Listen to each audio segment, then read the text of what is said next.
আপনাদের মধ্যে যারা কোন টেন্সে কোন পার্সনের সাথে কোন ভার্বটা বসবে যারা বুঝেন না তাদের জন্য আজকের ক্লাসটা। প্রেজেন্ট টেন্সে আই এর সাথে সবসময় বসবে অ্যাম, ইউ এর সাথে আর, হির সাথে ইজ, ইট সাথে ইজ, উইয়ের সাথে আর।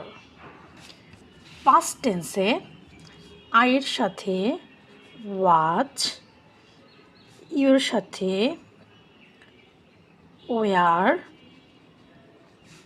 হির সাথে ওয়াজ, ইট সাথে ওয়াজ, উইয়ের সাথে ওয়ার। ফিউচার টেন্সে হবে আয়ের সাথে শ্যাল, বি, ইউর সাথে উইল, বি, হিউর সাথে উইল বি, ইটের সাথে উইল বি, উইয়ের সাথে শ্যাল বি। আশা করি আপনারা বিষয়টা ক্লিয়ার।